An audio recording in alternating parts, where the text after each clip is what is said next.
La Cour d'oppression des infractions économiques et financières CRIEF veut entendre l'ancien opérateur économique El Hadj Mamadou Sylla, dit Sylla Patronat, aujourd'hui figure politique du pays, dans le dossier de la vente d'Air Guinée.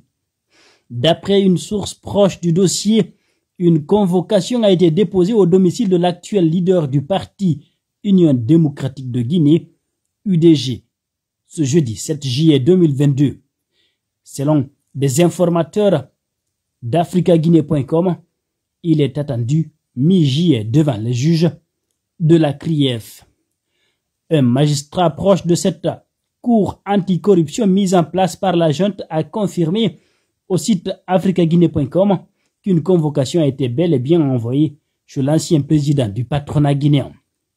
Mais la question qui persiste, de quoi lui reproche-t-on au juste? Une série d'infractions dont recel de biens de l'État sont reprochées à Mamadou Sylla, selon toujours la même source. Il n'est pas le seul visé par l'enquête ouverte en février dernier par la Cour de répression des infractions économiques et financières CRIEF dans le dossier de la vente d'Air Guinée. Cellou Dalein Diallo, à l'époque ministre des Transports et des Travaux publics, Cheikh Ahmed Camara, ex-ministre de l'Économie et des Finances, au moment des faits, Ibrahima Camara, directeur de l'unité de privatisation du ministère de l'Économie et des Finances, sont aussi cités dans cette même affaire. Dans la cession des actifs d'Air Guinée, la CRIEF soupçonne ces personnalités d'avoir commis des infractions graves à la loi pénale.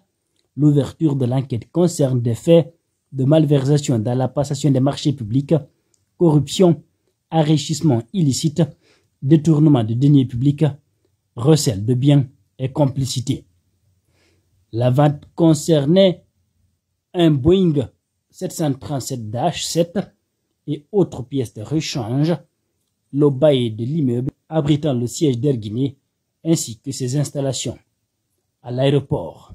Pendant ce temps, la composition de la commission chargée d'élaborer l'avant-projet de la nouvelle constitution ne fait pas l'unanimité au sein du Conseil national de la transition. Ahmed Tidiane Sylla, membre de la commission constitution, loi organique, administration publique, organisation judiciaire, dénonce une violation des articles 57-59 de la charte de la transition du règlement intérieur du CNT en son article 22.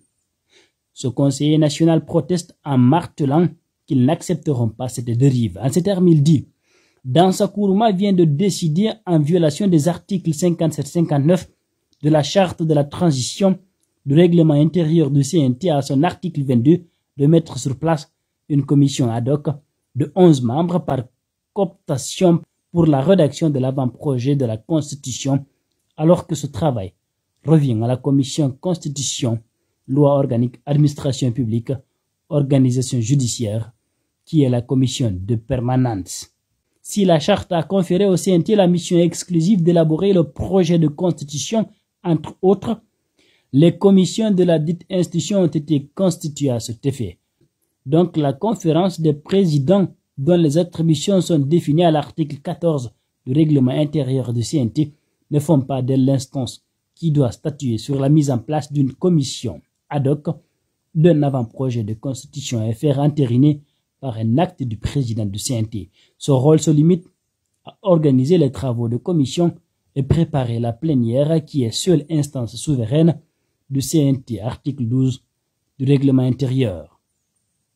On peut comprendre déjà une manœuvre qui consiste à écarter des conseillers gênants pour lui au sein du CNT, membres de la commission permanente qui tiennent à leur indépendance et au respect de la charte et du règlement intérieur. Par ailleurs, sur le fond, comme pour dire qu'il n'y a jamais de crime parfait, on peut constater que 5 de 9 conseillers de cette commission ad hoc sont issus de la même entité, personne ressource, et que sur les 5 membres de la commission constitution annoncée, on n'y voit que 4, sans parler des erreurs sur de noms et fonctions.